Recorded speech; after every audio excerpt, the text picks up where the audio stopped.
Thanks for joining us from the Ohio AgNet, voice you know with the news you trust studio, sponsored by the Family Forest Carbon Program, where we help family forest owners get paid to improve the health of their woods. We made our way down to Sydney, Ohio for the Ohio Field Leader Roadshow. We've got 67 degrees on the barn thermometer and cloudy skies with some on and off sprinkles and breezy. Well, today is June 19th, celebrated as Juneteenth, which is a federal holiday, so the markets are closed today, as well as a number of federal and state offices. Some local county offices, though, chose to remain open and will be celebrating it tomorrow, making a nice 3-day weekend. This quick calendar reminder, tune in on Monday as Dale will be joining the Ohio Farm Bureau at their annual golf outing fundraiser and get an update on the foundation priorities. I'm joined now by Joe Everett as we are on the Ohio Field Leader Roadshow. We are just outside of Sydney in Shelby County.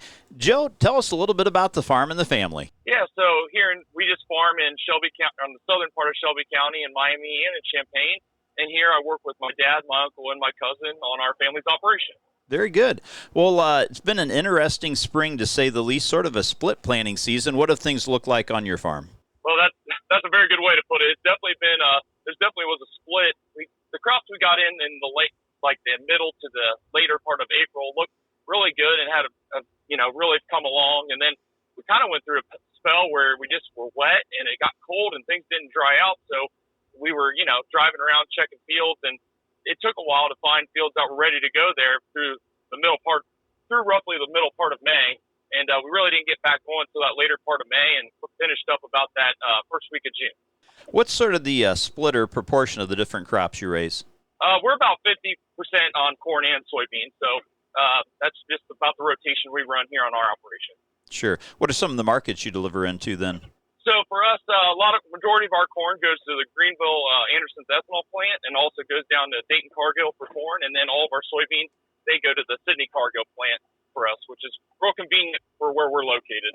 Absolutely. Nice to have so many options close by. As far as traveling with equipment, how far do you guys have to go north, south, east, west to get most of your acres covered? We're pretty fortunate in that aspect. A lot of the ground we farm is roughly within a 7-8 mile radius, but everything, we do have a couple outliers, but most of it's within that area, so not a whole lot of traveling we have to do. That makes it nice. Well, depending on where you were last night, some heavy weather moved through parts of Ohio. What'd you guys have down here? Oh, we were pretty lucky. I know over more towards Sydney, they got a little bit more rain, and there were some power outages there. We did get a little bit. We got 6/10, so I'll take it. You don't mind getting some rains, but we would like it to dry up a little bit. We got some more side dress to finish up here this season yet to go. Real good. My guest again today, Joe Everett. We are on the Ohio Field Leader Roadshow. The Ohio Field Leader is a project of the Ohio Soybean Council and your soybean checkoff. Let's take a look at your Thursday weather forecast, brought to us by Seed Consultants. Simply better performance, online at seedconsultants.com. Plenty of clouds and some lingering moisture across Ohio here this afternoon. I'm Chief Meteorologist Ryan Martin. Quick forecast update for you. Not a lot of coverage at this point. I'd say if we end up with about 40 to 50% coverage of moisture, that's probably doing pretty good with this wraparound, a backside piece. But it also means we're not going to be doing a lot of drying today. That's going to kick in as we move through tomorrow, where we look for sunny, very warm, and rather muggy conditions. And we continue to see sunny, hot, and dry weather for the weekend and for the first half of next week. The next round of moisture I see coming into Ohio, maybe a few hit-and-miss scattered showers and thunderstorms in the north on Wednesday night into early Thursday. But organized precipitation for the entire state probably waits till next Sunday. I'm Ryan Martin. Thanks, Ryan. Stay tuned. We'll be back to take a look at your market numbers after this. Get the equipment and trucks you need at the Ritchie Brothers' next Great Lakes Regional event on June 26th and 27th. This absolute unreserved auction will feature online bidding, and items are located in Columbus, Chicago, and Detroit. Choose from over 2,000 items, including a wide selection of construction equipment, truck, tractors, and more. Don't miss Ritchie Brothers' Great Lakes Regional event on June 26th and 27th.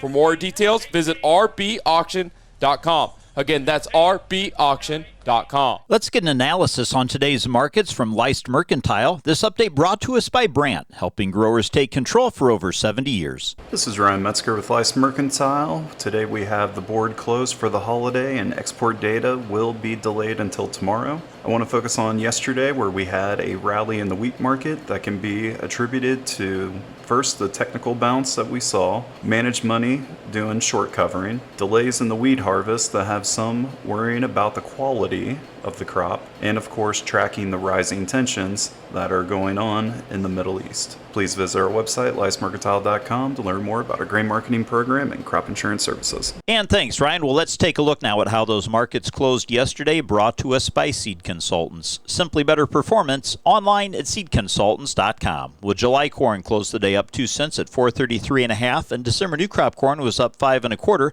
$4.44. July soybeans closed the day up 3/4 of a penny at $10.74 3/4, with November new crop beans up a half a penny at $10.68 1/4. And wheat for July, the new crop closed up 25 1/4 cents at $5.74 1/4 cents. September wheat was up 25 cents at $5.90 1/2 cents. Now in livestock, we had June live cattle close up $1.05 at $224.30. July lean hogs were up 52 cents at $112.17. This is the Ohio AgNet.